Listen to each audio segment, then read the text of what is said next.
The drug policy in Union Endicott Central School District is more lenient than other schools in Broome County. My name is Officer Michael Hiller, and I am the School Resource Officer assigned to UE High School. I'm currently a police officer with the Endicott Police Department. Okay. If a student is found with drugs, where do you come into play? If a student is found with drugs in this school, more than likely they're going to be arrested. The school has a zero tolerance policy on drugs.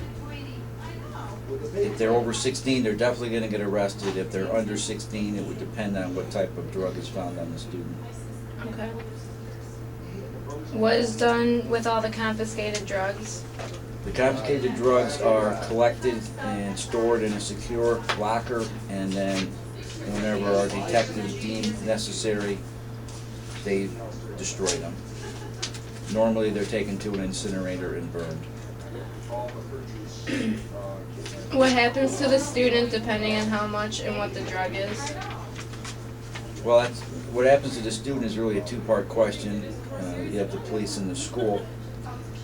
Depending on what type of drug it is, if it's marijuana, for example, which is probably one of the most common ones we see, and it's for what they call personal use, they're going to be issued an appearance ticket and sent on their way for a later court date.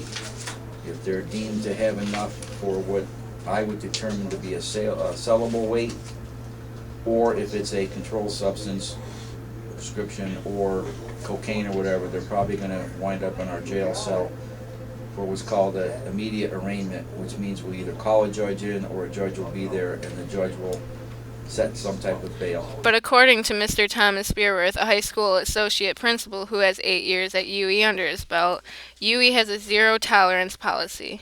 This means that when it comes to drugs, students who are caught with illegal substances in their possession or who are under the influence will receive a minimum of 5-day suspension.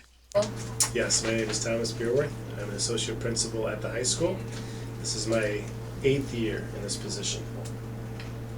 What happens when drugs are found on a student or in their locker?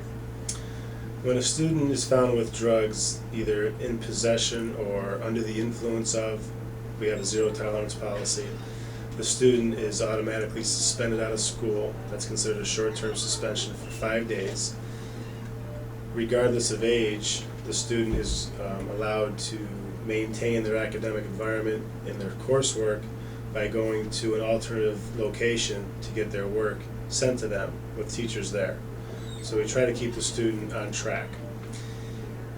If the student, we can prove that they were attempting to sell drugs, the student might be taken to what's called a superintendent's hearing. That's the highest hearing that a student could be taken to under education law.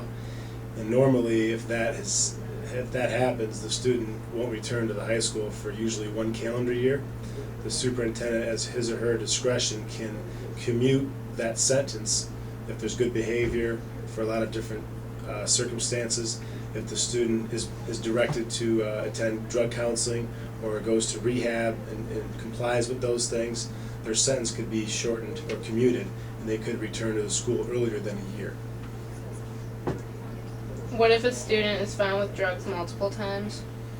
If a student is found with drugs multiple times and they don't comply with drug counseling, they're basically a danger in the school, because the research shows when there's drugs in a school, it's closely followed by weapons. And our number one job, Officer Hill and I, is to maintain a safe learning environment for students and staff. But when there's weapons in a school, obviously it's not a safe place to come to work or to learn. So a student multiple times would be not eligible to come back to this building. They would be suspended for a year and they would not return here. Also, I think the underlying issues have to be looked at and addressed. That student needs some serious help.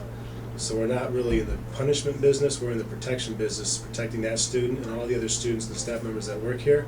So ultimately, we'd like to get the student help.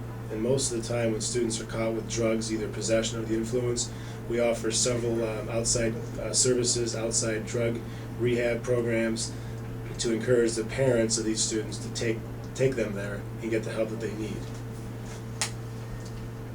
Are there different consequences for different kinds of drugs, like for example prescription drugs or like hard drugs? The hardest drug that I've experienced here that a student was under the influence was heroin.